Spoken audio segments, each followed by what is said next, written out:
Current ఖాతా ఇది కొంతకాల వ్యవధిలో దేశం యొక్క నికర ఆదాయాన్ని సూచిస్తుంది. ఇది రసీదు మరియు నగదు చెల్లింపుతో పాటు మూలధనేతర వస్తువులతో వ్యవహరిస్తుంది.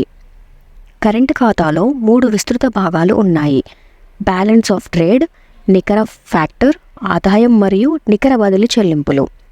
ఈ లావాదేవీల నుండి విదేశీ మారకపు క్రెడిట్ మరియు డెబిట్ కూడా కరెంటు ఖాతా యొక్క బ్యాలెన్స్లో నమోదు చేయబడుతుంది. చెల్లింపుల బ్యాలెన్స్ యొక్క ప్రస్తుత ఖాతా కింద లావాదేవీలు ఇలా వర్గీకరించబడ్డాయి: సరుకులు అంటే ఎగుమతులు మరియు దిగుమతులు మరియు అదృశ్య లావాదేవీలు. అదృశ్య లావాదేవీలు 3 వర్గాలుగా వర్గీకరించబడ్డాయి.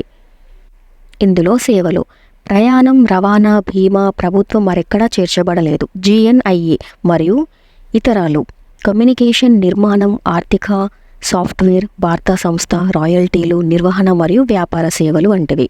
ఆదాయం ఎలాంటి క్విడ్ ప్రోకో లేని బదిలీలు అంటే గ్రాంట్లు, బహుమతులు, చెల్లింపులు మొదలైనవి. అన్ని అంశాలు కరెంటు ఖాతా కిందకు వస్తాయి. నెక్స్ట్ మూలధన ఖాతా. ఇది ఒక దేశం యొక్క విదేశీ ఆస్తులు మరియు బాధ్యతలను నేరుగా ప్రభావితం చేసే మూలధనం యొక్క ప్రవాహాలు మరియు ప్రవాహాల రికార్డు. ఇది మూలధనం యొక్క మూలాలు మరియు వినియోగాన్ని ప్రతిబింబిస్తుంది.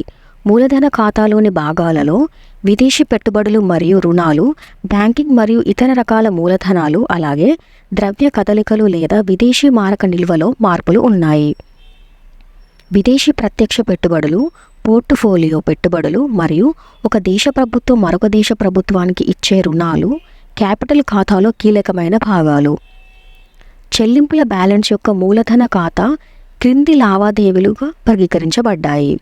ఇందులో విదేశీ పెట్టుబడులు, రుణాలు మరియు బ్యాంకింగ్ మూలధనం, విదేశీ పెట్టుబడి, విదేశీ ప్రత్యక్ష పెట్టుబడి FDI మరియు విదేశీ సంస్థాగత పెట్టుబడిదారుల FIIలు, పెట్టుబడితో కూడిన పోర్ట్ఫోలియో పెట్టుబడి. అలాగే అమెరికన్ డిపాజిటరీ రసీదులు లేదా గ్లోబల్ డిపాజిటరీ రసీదులు ADRలు లేదా GDRలు రుణేతర బాధ్యతలను సూచిస్తాయి.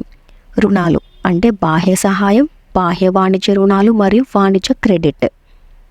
నాన్ రెసిడెంట్ ఇండియన్ NRI డిపాజిట్లతో సహా బ్యాంకింగ్ మూలధనం, రుణ బాధ్యతలు.